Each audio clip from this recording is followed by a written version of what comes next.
Amis turfistes, bonjour et bienvenue dans votre quotidienne 100% quintet. Je suis ravi de vous retrouver pour cette grande première dans l'émission me concernant. Nous avons rendez-vous à Clairefontaine ce dimanche 31 juillet. Il y aura 3 listed au programme de cette belle réunion dominicale avec en point d'orgue le Grand Prix de Clairefontaine réservé à la génération des 3 ans. C'est une listed race. En ce qui nous concerne, c'est le prix de la Côte-Florie qui servira de support au Quintet Plus. Le départ de ce handicap pour 4 ans disputé sur la distance classique des 2400 mètres est prévu aux alentours de 15h15. Le terrain est annoncé bon souple, ce qui va convenir au plus grand nombre des participants. Je vous propose sans plus tarder de voir ensemble les 16 candidatures de ce handicap.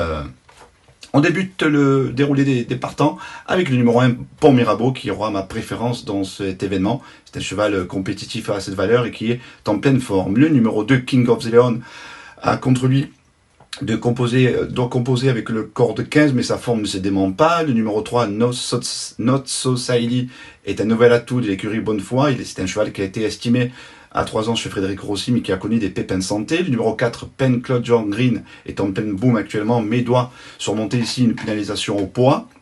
Le numéro 5, Révolté, alterne le bon et le mauvais. J'ai préféré faire l'impasse dans ce quintet, malgré la monte de Stéphane Pasquier. Le numéro 6, Blue Horizon, est accrédité d'une bonne rentrée en Allemagne, mais le lot aujourd'hui est d'un tout autre niveau. Le numéro 7, Utamaro, comme le prouve sa musique, n'a aucune fausse note ces dernières semaines et mérite un certain crédit. Le numéro 8, AR Turas, est une femelle âgée de 4 ans, en plein boom à l'heure actuelle. Méfiance. Le numéro 9, Paper Trophy, fait preuve d'une très grande et louable régularité. Le numéro 10, Trabuco, lui aussi n'a jamais sorti du multi cette année. Il sera monté par Théo Bachelot qui connaît pas mal de réussite à l'heure actuelle. Le numéro 11, Edifix, est en pleine forme à l'heure actuelle, mais malheureusement affronte un lot de qualité et a été pénalisé au poids suite à son récent succès. Queen Lady, le numéro 12, est également en pleine forme et reste sur 2 victoires de rang, mais l'opposition du jour est plus relevée. Le numéro 13, Quick Flash, dépend d'un entraînement très adroit. Sa forme ne se dément pas. Et je pense que je le crois capable de jouer les troubles faites à Bellecote. Enfin, le 14, Diana, nous vient du sud avec quelques ambitions. Le 15, Full Flow, est vraiment une jument en plein boom à l'heure actuelle. Elle mériterait de s'imposer et à hériter de la corde 1. Il faudra s'en méfier. Enfin, on termine ses participants avec le numéro 16, Cœur d'Avier, qui reste sur une deuxième place à un niveau moindre et qui aura l'avantage de porter 53 kg, mais sa tâche ne s'annonce pas aisée avant le coup. Vous avez pu voir avec moi les 16 participants à cette épreuve. Je vous propose de suite de faire le papier de ce handicap.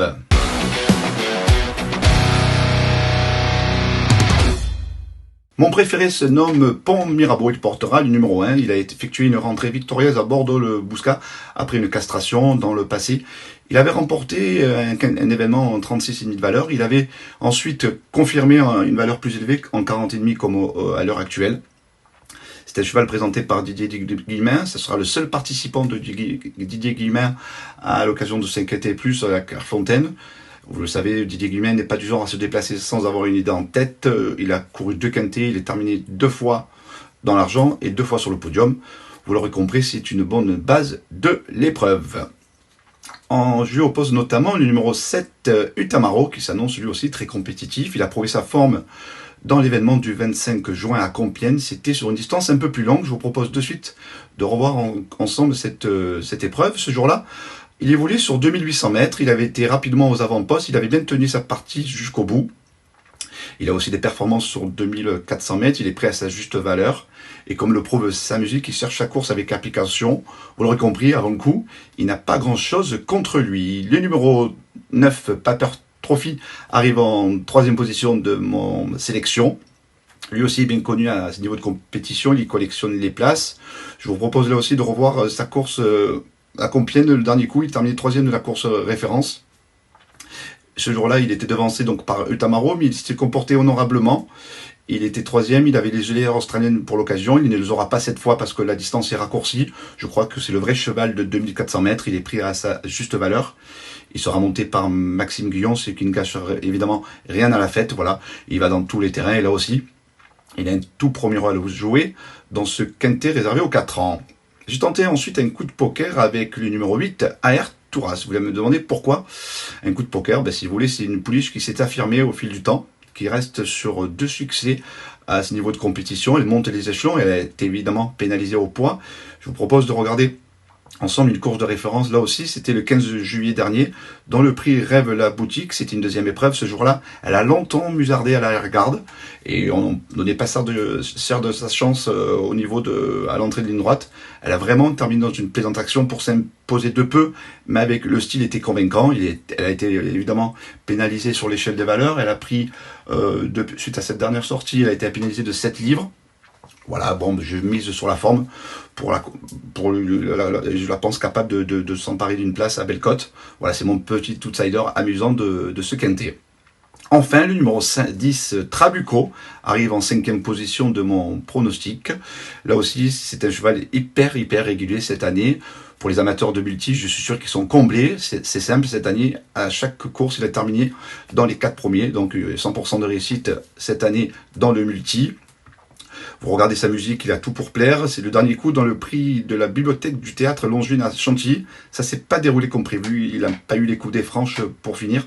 À midi droite, il a mis du temps à trouver son passage. Une fois qu'il a pu s'exprimer, il a vraiment terminé dans une plaisante action. Là aussi, il est pris à sa juste valeur. Il retrouve cette fois-ci Queen Lady avec un avantage en poids non négligeable. Voilà pourquoi je le pense capable, lui aussi, de terminer à l'arrivée de ce Quintet Plus. Et il fait partie donc... C'est mon 5e cheval de mon pronostic. Il est temps maintenant de retrouver mon prono chiffré et de synthétiser tout ce qu'on a dit depuis le départ.